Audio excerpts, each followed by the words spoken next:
मैं डॉक्टर अमिताभ श्रीवास्तव, आपके जाने पहचाने क्लिनिक साई कॉस्मेटिक्स से। और आज हम बात करने वाले हैं बियर्ड एंड चेस्ट से जो बाल हम लेते हैं, बॉडी हेयर ट्रांसप्लांट जिसको हम कॉमनली कहते हैं। बियर्ड का ये एरिया इन्वॉल्व होता है और चेस्ट का सामने वाला एरिया। हालांकि जिनके बहुत मोटे बाल हैं उनके हाथ या जांघों के बाल भी इस्तेमाल हो जाते हैं। कभी कभी बहुत कम प्यूबिक रीजन के भी बाल इस्तेमाल हो जाते हैं। मेरी कुछ किस्मत ऊपर वाले ने ऐसी लिखी है कि मेरे को ज़्यादातर ग्रेड 6 ग्रेड 7 के पेशेंट्स मिलते हैं। और ऐसा भी कभी कभी होता है कि उनका भी विचारों का जो डोनर एरिया है वो कमज़ोर होता है, तो तब मेरे को बियर्ड पे आना पड़ता है, चेस्ट पे आना पड़ता है। और इस तरह से मैं उनकी वो इच्छाएं जो बाल रखने की हैं वो पूरी करके दे पाता। तो अमूमन बॉडी या beard and chest hair transplant का मतलब क्या हुआ? जब आपके डोनर एरिया में कम बाल हैं और हमें ज़्यादा बालों की ज़रूरत है, तो हम चेस्ट से, बियर्ड से, आर्म से, या कभी कभी लेग से, थाइस से, अपर थाइस से, या प्यूबिक रीजन से भी बाल ले सकते हैं। It is said in hair sciences that hair slowly and slowly starts believing its habitat not its habit.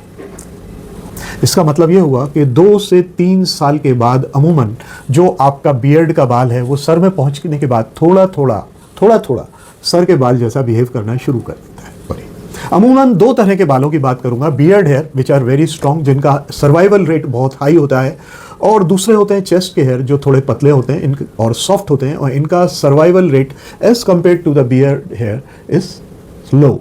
अब बात यह आती है कि इस तरह के जो बाल होते हैं वो कहाँ यूज़ किए जाते हैं। तो अगर आप सोचें कि बियर्ड के बाल आपके फ्रंट लाइन में यूज़ किए जाएं, तो वो नहीं यूज़ किए जा सकते। उनको या तो मिड वर्टेक्स या हाइंड वर्टेक्स में भी ऐसी जगह यूज़ किया जाना चाहिए जहाँ घनत्व ज़रूरी है पर बालों का नेचर कोई नहीं देखता। सामने की तरफ आपके बालों का नेचर भी दिखाई देता है। अगला पॉइंट हम आते हैं, दैट इज़ सक्सेस रेट। तो बियर्ड हेयर का सक्सेस रेट 90% से ऊपर बैठता है, और जब आप चेस्ट के हेयर्स का सर्वाइवल रेट की बात करते हैं तो वो 70% के करीब बैठता है। अब आप ये भी पूछ सकते हैं कि ये डिफरेंस क्यों है। इसका कारण ये है कि बियर्ड जो है फेस पे रहती है, और फेस का ब्लड सप्लाई बहुत रिच रहता है, वन ऑफ द रिचेस्ट। केवल हमारा फेस ब्लश करता है, हमारी चेस्ट ब्लश नहीं करती, तो उनका ब्लड सप्लाई थोड़ा पुअर होता है, और उनके फॉलिकल की डेप्थ भी, चेस्ट के फॉलिकल्स की डेप्थ भी थोड़ा सा कम होती है। तो इसकी थ्योरम क्या है, इसको हम किस तरह से समझ सकते हैं? तो थ्योरम ये है कि जहाँ पे आपको बाल चाहिए और सिर्फ स्ट्रॉन्ग बाल चाहिए, तो वहाँ पे आप बियर्ड के हेयर इस्तेमाल करें, और जहाँ पे आपको लुक्स चाहिए, एस्थेटिक लुक्स चाहिए, वहाँ पे आप चेस्ट के हेयर इस्तेमाल कर सकते हैं, या हो सकता है कि सर के बाल ही इस्तेमाल करें तो ज़्यादा अच्छा होगा। तो अब बात करता हूँ कि बॉडी हेयर ट्रांसप्लांट में लिमिटेशन क्या आता है। लिमिटेशन ये आता है कि टेक्सचर का मिसमैच होता है। आपके बियर्ड का बाल आपके सर के बाल से अलग होता है, और आपका सर का बाल आपके चेस्ट के बाल से भी अलग होता है। तो ये जो टेक्सचर मिसमैच है, ये आपके ट्रांसप्लांट को एक अननेचुरल लुक दे सकता है अगर डॉक्टर मेटिकुलसली दिमाग लगाते हुए इन बालों का इस्तेमाल ना करें। इसके अलावा एक और मेडिकल पॉइंट है, और वो है ग्रोथ साइकिल के वेरिएशन का, क्योंकि हमारे सर का एनाजन, टेलोजन और कैटाजन फेस अलग अलग समय पे आता है, जबकि बियर्ड पे और चेस्ट पे ये थोड़ा अलग समय पे आता है। इसके अलावा बियर्ड और चेस्ट के बाल करने में नॉर्मल से ज़्यादा एक्सपर्टीज़ लगती है। नॉर्मल से पतले पंचेस यूज़ होते हैं, शार्प पंचेस यूज़ होते हैं, तो इसलिए ये चीज़ कभी भी टेक्नीशियंस या इनएक्सपीरियंस डॉक्टर नहीं कर सकता।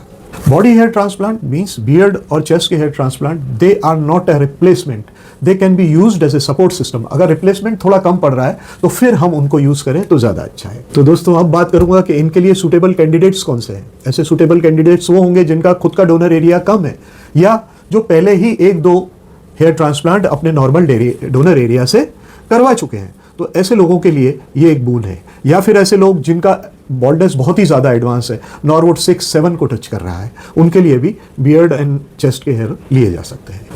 अब बात आती है कि बॉडी हेयर ट्रांसप्लांटेशन की लिमिटेशन क्या है। लिमिटेशन इसकी 3 है। पहली बात ये कि आप उसको फ्रंट पे यूज़ करना चाहता है पेशेंट, तो उसकी हेयर लाइन सॉफ्ट आ जाए, ऐसा तो हो ही नहीं सकता। दूसरी बात, जिसकी बियर्ड की डेंसिटी भी लो है, चेस्ट पे भी बाल बहुत कम है, ऐसे लोगों के लिए ये नहीं है। और तीसरे वो लोग, सबसे खतरनाक लोग, जो बहुत अनरियलिस्टिक एक्सपेक्टेशंस रखते हैं कि मेरे बाल बहुत घने हो जाएंगे।